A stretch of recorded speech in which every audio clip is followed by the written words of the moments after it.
Olá, assombrados! Eu sou a Ana Paula e vou contar um relato para vocês neste Tipo ao Vivo de hoje. E aí, tudo bem? Eu espero que esteja tudo bem. Já vou pedindo para você deixar o seu like neste vídeo e não se esqueça de fazer aquela visitinha à nossa loja virtual, a lojaassombrada.com.br, onde você vai encontrar a Black Friday, que tá valendo até hoje, gente. Domingo, dia 28, último dia de Black Friday. Aproveite as promoções, os produtos que estão lá com desconto. Agora é a hora, tá? E também, não sei se ainda tem, mas tem algumas unidades da Caixa Assombrada do mês de novembro, com o tema Dia de los Muertos, disponíveis de forma avulsa para Black Friday, para você conhecer a Caixa Assombrada, tá? Mas também temos a assinatura. Se você assinar agora, se você ainda não assinou, se você assinar a caixa agora, você vai receber a caixa a partir da caixa de dezembro, Natal Assombrado, tá? Então não perca mais essa. Também pode adquirir a caixa de forma avulsa, tá bom? Entra lá e dá aquela fuçadinha na loja assombrada, beleza? Vamos então ao relato de hoje, que é este daqui. Eu não sou o Rafael? Esse é o título. Eu não sou o Rafael? Bom, é um moço que nos conta. Olá, Ana, Mateus, filhos, filhotes e assombrados. Para não me alongar, lá vai o relato seguindo todos os protocolos de segurança, nomes e locais trocados. Ana, meu nome é fulano, né? Então, quando eu era pequeno, eu morava numa cidade minúscula de Minas Gerais. Em cidades assim, mas acaba que inevitavelmente todo mundo conhece todo mundo. Pois bem, eu tinha cerca de 8 anos na época e era o típico aluno introspectivo. CDF, nerd, o tipo de criança que pais e professores adoravam e a maioria dos alunos achava soronga ou abobado. Popularidade zero. O que não era de tudo ruim. Afinal, só quem é ou já foi sabe como são as vantagens de ser um invisível. E eu aproveitava bastante essas vantagens, principalmente me livrando de confusões e das famosas brigas e pegas nos fins de aula. Ninguém nunca me disse algo do tipo, te pego lá fora, até porque eu não era de ficar curtindo a vida doidado. Mas se precisassem de mim, eu sempre dizia, conta comigo. Eu peguei as referências, ok?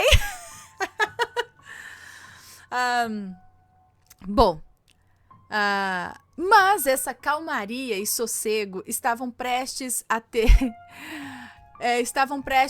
um fim, pois algo muito estranho começou a acontecer. Um dia, quando eu estava voltando da biblioteca municipal, um senhor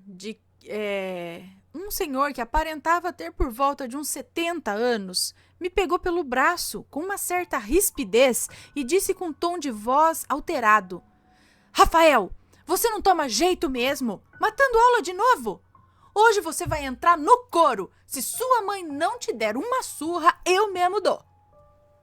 Gente, e eu assustado e tentando entender o que estava acontecendo ali.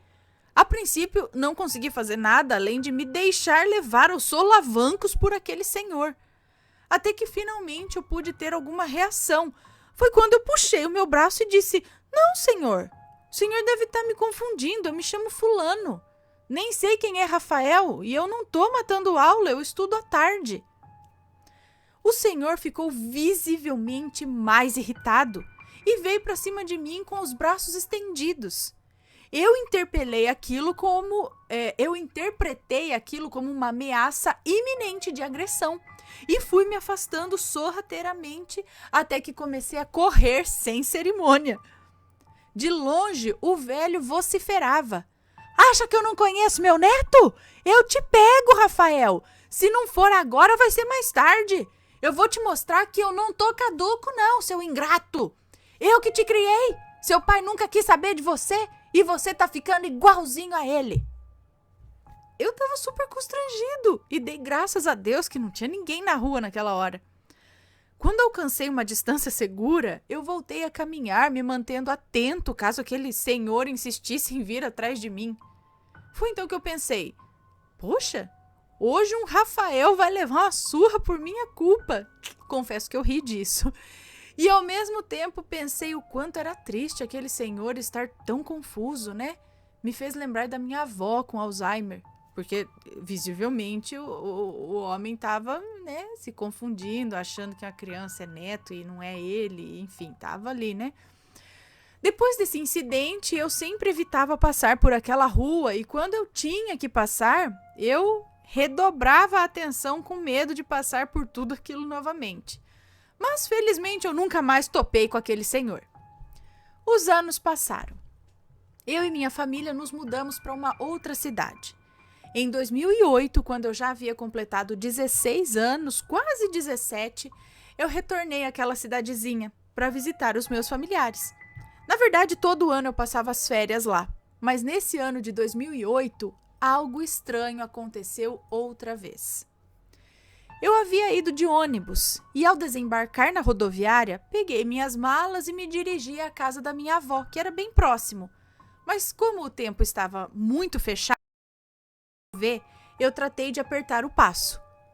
Mas eis que um grupo de 4 caras me cercaram, até que um deles, de forma intimidadora, disse: Rafael, eu avisei que mais cedo ou mais tarde a gente ia topar, não é?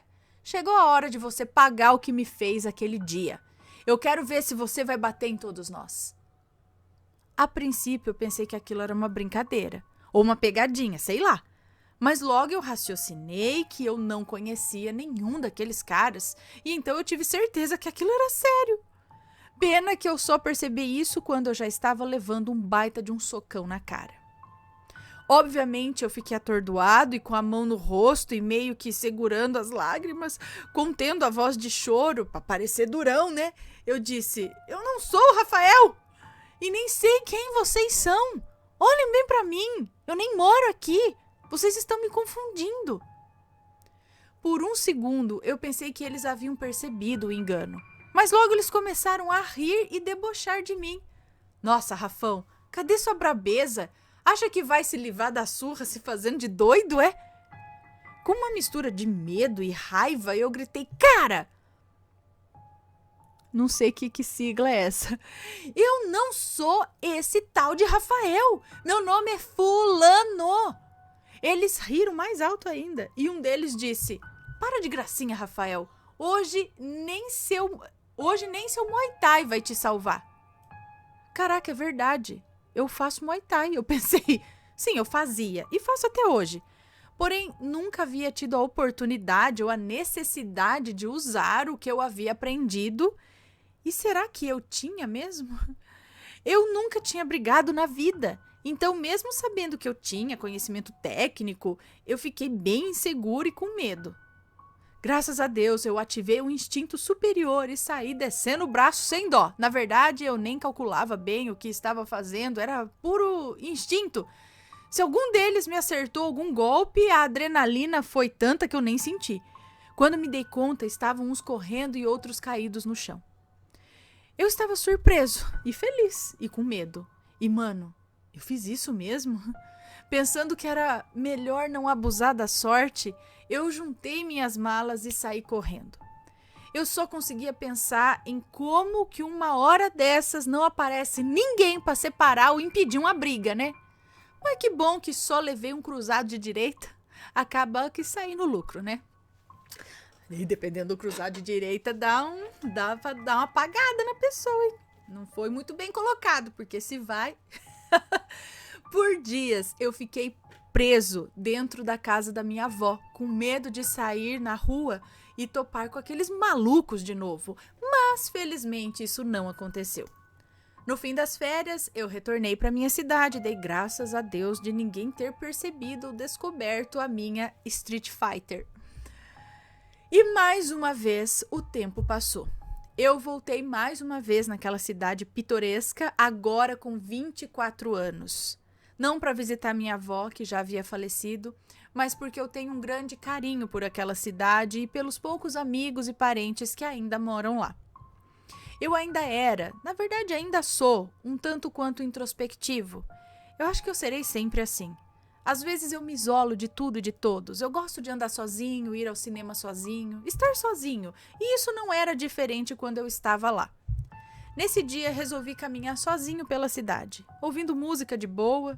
O tempo estava fechado, do jeito que eu gosto. Definitivamente, eu sou meio estranho. Somos.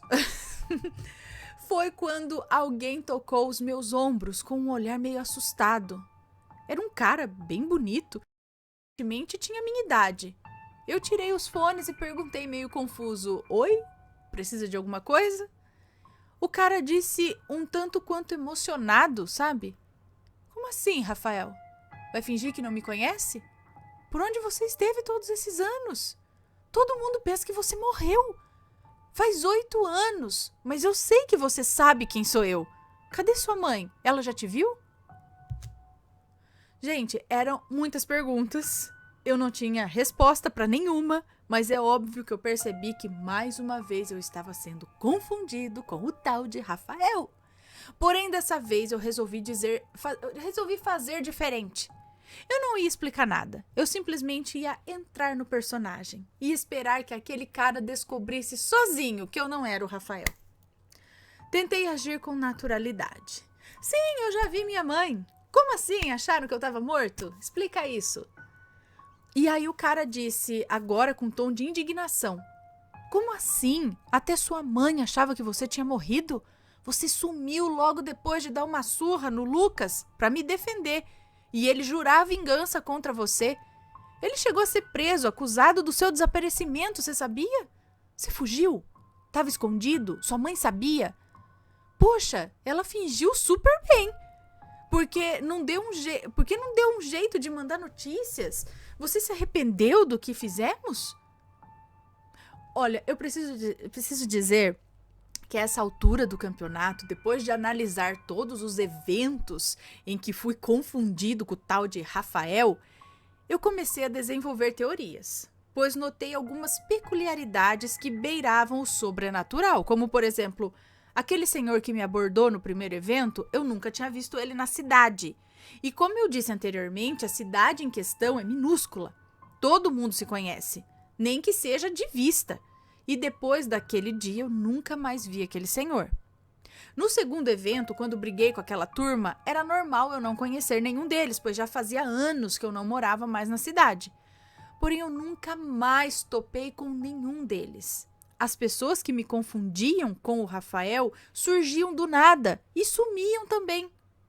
Outra coisa que observei foi que nunca tinha ninguém na rua além de nós, nesses momentos. Outra coisa que eu não notava enquanto era criança e morava lá é o quanto aquela cidadezinha tem uma atmosfera diferente dos outros lugares em que já estive. Eu não sei explicar bem. Ela tem um ar de misticismo, de sobrenatural, sei lá. Pois bem, diante dos fatos, eu teorizei que esses eventos poderiam ser contato com espíritos que me reconheciam como Rafael, por talvez eu já ter sido Rafael em outra vida. Porém, o soco que eu levei aquele dia... Bom, seria impossível um espírito bater tão forte, será?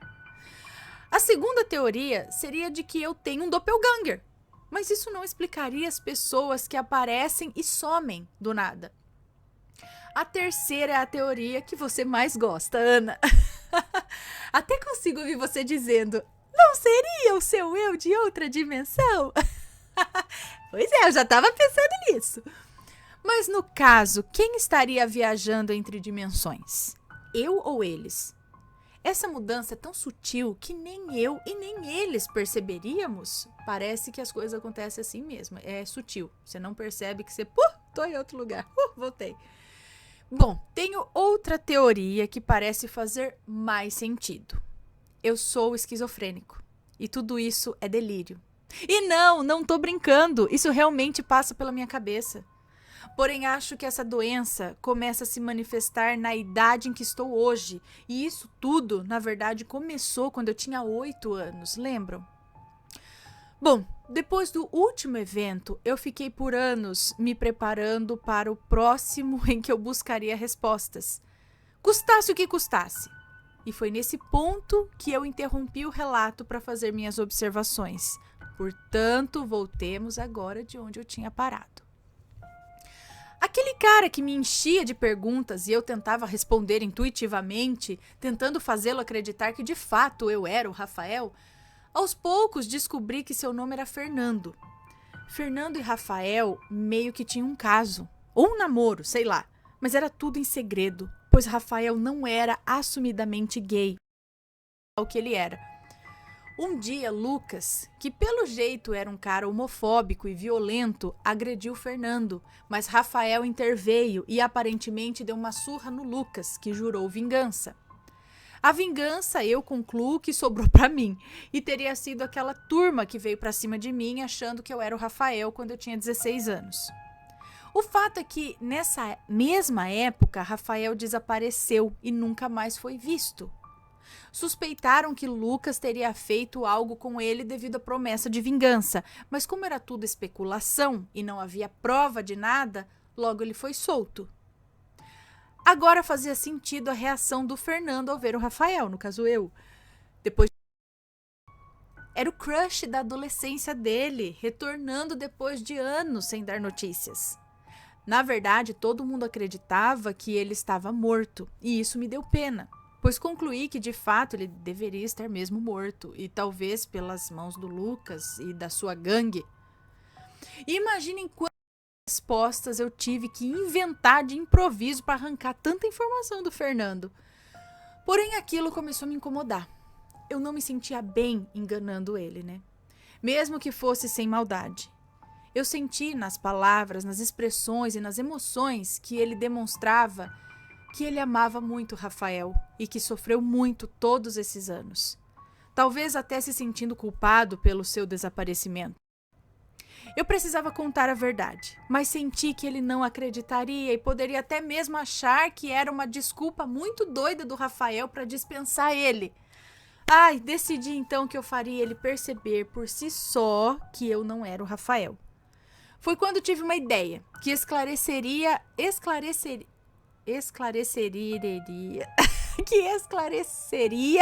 a verdade e derrubaria ou confirmaria algumas de minhas teorias. Chamei o Fernando para ir até a minha casa, no caso a casa do Rafael. Isso deve estar muito confuso para vocês, né? Mas como você sabia que era a casa do Rafael? E o Fernando não percebeu que sequer sabia o caminho de casa. Ah, tá. Chamei o Fernando para ir até minha casa, no caso a casa do Rafael. E Fernando não percebeu que sequer sabia o caminho de casa. Na verdade, eu só ia junto com ele, que me guiava sem perceber. Ah, entendi. Eu imaginava 1000 coisas enquanto seguia para a casa do Rafael, ou para minha casa. Eu já não sabia se eu estava encarnando um personagem ou me tornando ele. Finalmente chegamos à casa do Rafael. Eu nunca tinha visto aquela casa na minha vida, mas tudo bem, pois o bairro era novo também e eu não conhecia ainda. Resumindo o encontro com a mãe do Rafael, pois já estou escrevendo esse relato há uns 2 dias, foi como vocês devem imaginar que seria o encontro de uma mãe que não via o filho há 8 anos e pensava que ele tinha morrido. Olha, ficava cada vez mais difícil seguir com aquela farsa. Eu estava enganando 2 pessoas agora que não mereciam ser enganadas. Então eu coloquei as cartas na mesa. Eu contei tudo, tudo mesmo, quem eu era, os eventos que aconteceram comigo até então, minha vida e o motivo de eu ter mentido. Mas para minha surpresa, eles não acreditaram em nada. A mãe do Rafael, a dona Marta, trouxe vários álbuns e eu, ao ver as fotos, eu fiquei chocado, pois aquele era eu. Não tinha como não ser eu. Havia várias fotos, inclusive fotos que eu conhecia. Era como se fossem fotos minhas mesmo, que eu tenho em álbuns antigos na minha casa, só que tiradas em outro ângulo. O cenário, as roupas, tudo era igual e definitivamente nada daquilo tinha explicação. Fernando e Marta diziam que Rafael, que naquele momento até eu estava acreditando que era eu mesmo, devia ter passado por algum trauma que o fazia acreditar que era outra pessoa. Fernando, que era psicólogo, disse que existem vários casos assim relatados na literatura, onde pessoas...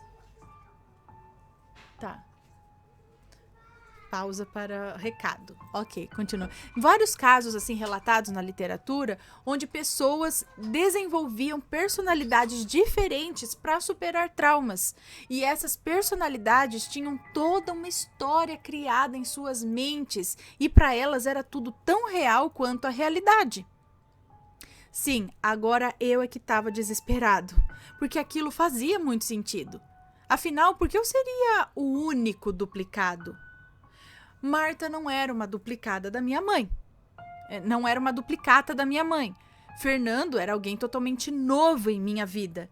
Se fosse questão de dimensões e realidades alternativas, acredito que haveria um certo padrão, certo? Se eu era uma versão alternativa do Rafael, deveria haver uma versão do Fernando na minha dimensão. Minha mãe seria uma versão da Dona Marta, enfim, não fazia muito sentido. Minha cabeça estava explodindo com tanta informação e dúvidas, incertezas, inseguranças, medo. Finalmente eu externei tudo aquilo num choro angustiante.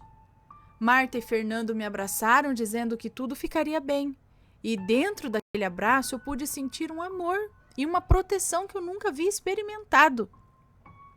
Eu estava exausto e um pouco tonto. Marta sugeriu que eu dormisse um pouco e eu definitivamente precisava. Engraçado que a minha vida toda eu me considerei hétero e Rafael, pelo jeito, era gay. Será que em caso de dupla personalidade a sexualidade pode variar também? Pelo que eu já vi, pode sim. Já vi até gente que tem alteração no exame de sangue. Uma personalidade tem um tanto no sangue e a outra personalidade tem outro. Uma coisa assim, se eu estiver falando besteira, me corrijam, mas se não me engano, tem algo desse tipo, que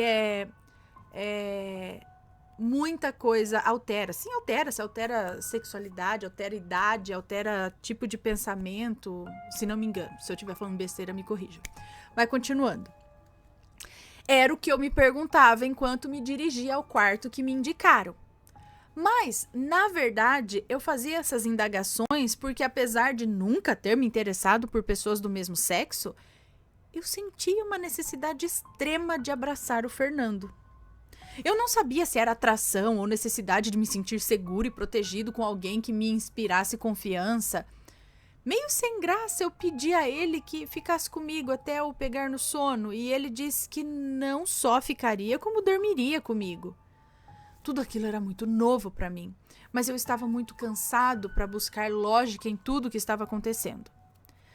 Deitado ao lado do Fernando, eu pude perceber que ele de fato era muito bonito. Sua pele, seus olhos, o formato do rosto, tudo parecia tão harmonioso, tão perfeito, definitivamente eu o beijaria. E enquanto eu pensava tudo isso, ele se aproximou do meu rosto e me beijou. Posso dizer que foi o melhor beijo da minha vida. E eu finalmente ouvi os fogos de artifício que um beijo que transcende as paixões nos faz ouvir. É para o desespero de um inscrito aqui do canal que dia desse vi reclamando nos comentários que ultimamente só tem relato envolvendo gays. Sim, definitivamente esse é mais um. Pois depois dessa eu tive certeza que eu não era hétero. Na verdade, esses rótulos hoje me parecem muito desnecessários. Eu dormi nos braços do Fernando. Estava tudo tão perfeito e aconchegante que dormi profundamente. Acordei no dia seguinte, o quarto estava escuro, procurei o Fernando na cama, mas não encontrei. Ouvia alguns barulhos que não sabia distinguir do que se tratava. Foi quando a luz foi acesa e me percebi num quarto de hospital. Havia vários dispositivos conectados a mim, bem como punções nos 2 braços. Logo a enfermeira tratou de explicar onde eu estava e como eu tinha chegado até ali. Em resumo, eu atravessei a rua distraído e com fones de ouvido que me impediram de ouvir o carro que se aproximava e acabou me atropelando. Eu fiquei desacordado e me levaram ao hospital. Eu estava bem, porém o médico me fez ficar por mais 24 horas, sendo observado por conta da pancada na cabeça, né? A enfermeira disse que a minha mãe queria entrar para me ver e eu disse que podia entrar, mas Peraí, a enfermeira disse que minha mãe queria entrar para me ver e eu disse que podia entrar, mas para Andréia, a que sempre conheci. É Andréia, a mãe seria essa. Mas para Andréia, a que sempre conheci, eu não sabia se eu sorria ou se chorava, pois entendi que Fernando e Marta podem nunca ter existido de fato. Talvez tudo não passasse de sonhos que tive enquanto estava inconsciente? Bom, o tempo passou, mas a saudade de Marta e de Fernando não. E eu carrego essa saudade comigo, sem poder dividir com ninguém próximo a mim. Digo isso porque já me abri com algumas pessoas, tipo o meu terapeuta, alguns amigos que fiz em fóruns e canais como o Assombrado, onde existem pessoas com mentes mais abertas para ouvir fatos fora do convencional, sem levar tudo para o lado da loucura ou simplesmente da mentira. Depois de um tempo, eu passei a tratar o encontro com Marta e Fernando como um terceiro evento em que fui confundido com Rafael. E fazendo as contas, eu percebi que eles ocorreram com periodicidade, sendo a primeira vez com 8, a segunda com 16 e essa terceira com 24. Ou seja, se essa nova teoria estiver certa, de 8 em 8 anos ocorrem esses eventos que ainda não consigo definir ou nomear. Hoje tenho 29 anos. Depois do último evento, eu nunca mais me interessei por alguém romântica ou sexualmente. Parece que não há espaço na minha cabeça ou no meu coração para outra pessoa que não seja o Fernando. Logo após o acidente, eu comecei a ter sonhos que são como flashes da vida do Rafael, mas que parecem muito lembranças de um passado que eu nunca vivi. Mas relembro em primeira pessoa. Então agora eu conheço bem a história dele. É tudo muito confuso, é como se eu tivesse vivido 2 vidas ao mesmo tempo. Tenho um amigo espírita e ele diz que acha que o Rafael de fato pertence a outra realidade e provavelmente morreu e passou a transitar livremente pelas dimensões e me mostrar suas lembranças porque estamos conectados de alguma forma. Já outra amiga jura que eu tenho dupla personalidade e respeita muito porque sabe que tudo é real pra mim. São as 2 pessoas mais próximas que tive coragem de contar tudo o que vivi. Eu parei de teorizar. Na verdade, não me importa mais entender o que acontece. Só consigo pensar que existe uma chance de rever Marta e Fernando em 2024. E eu creio que em algum lugar eles também esperam ansiosos por esse dia. Até lá, a única coisa que me resta é esperar. Mas ao contrário do que podem pensar, eu não sou uma pessoa triste, não, nem melancólica. Eu não fiquei inerte esperando o tempo passar. Eu trabalho, eu estudo, eu me divirto. Eu vivo a vida com alegria, pois sei que no fim das contas eu sou um grande sortudo em ter vivido por algumas horas o amor e a felicidade que a maioria passa a vida toda procurando e nem sempre consegue encontrar. E minha fé me faz ter certeza que cedo ou tarde, seja aqui ou seja lá, a gente vai se encontrar e daremos um jeito de ficarmos juntos. Gente do céu! Isso me lembrou muito o relato daquela outra moça, que não sei se o nome do relato é esse, mas quem é Márcia? Alguma coisa, você lembra? Até comentei uns dias atrás aí a respeito. Ela era sempre confundida com uma tal de Márcia. Nomes sempre trocados, tá? Então não sei o nome que ela era confundida. Mas a pessoa chegava e falava, nossa, Márcia, faz tempo que você não vem aqui. E ela, tipo, é a primeira vez que eu tô vindo aqui, sabe? Aí, num outro evento aleatório, a pessoa chegava, Márcia, você não veio buscar as encomendas? E ela, tipo, Márcia? Quem é Márcia? Foram alguns eventos onde sempre a chamavam de Márcia. E assim, na boa, não é tipo você falar, ai, desculpa, me enganei, sabe? Você é muito parecida com ela. Não, a pessoa tinha certeza que ela era a Márcia. E eu, quem que é essa gente? Aí tem o relato lá alguns doppelgangers, né, que falam. Mas assim, aí já fica um pouco mais profundo e estranho. Eu também penso em outra dimensão, porque lembra, teve relato de um menino que dormiu, acordou num quarto, numa outra casa, com uma criança do lado, que seria o irmão ou a irmã dele, os pais, e eram outros pais também falando, não sei o quê. Aí ele não sabe se, tipo, ele trocou de corpo. Quando ele dormiu, ele foi parar num outro lugar no corpo de uma outra pessoa, ou se ele foi para uma outra dimensão. Porque ele era... não sei, gente. Tô confusa aqui. Muito confusa. Tá dando nó na minha cabeça. Deixem seus comentários. O que vocês acham? E também, claro, como ele disse ali, de dupla personalidade, onde você acaba criando... Não é voluntário, é involuntário essa criação de uma outra pessoa ou de uma história de personagens na sua vida. Acredito que isso também talvez possa ser possível, mas é complicado porque se uma pessoa é diagnosticada com alguma coisa desse tipo, significa que ela não pode ter outra experiência, que todo mundo vai achar que, não é espírito, é porque ela é esquizofrênica, ou não, ela não tá tendo uma experiência sobrenatural, porque ela tem esse diagnóstico, sabe? Então desacredita de tudo. Então uma pessoa que tem esse diagnóstico não pode ter uma experiência sobrenatural, digamos. Pode ser que as duas coisas aconteçam também ali, e aí fica complicado, né? Meu Deus do céu. Bom, espero que tudo fique bem e qualquer coisa em 2024 você volta a contar o relato aqui pra gente, tá bom? Beijo pra você, tudo de bom, beijos a todos e a gente se vê no próximo relato. Fui!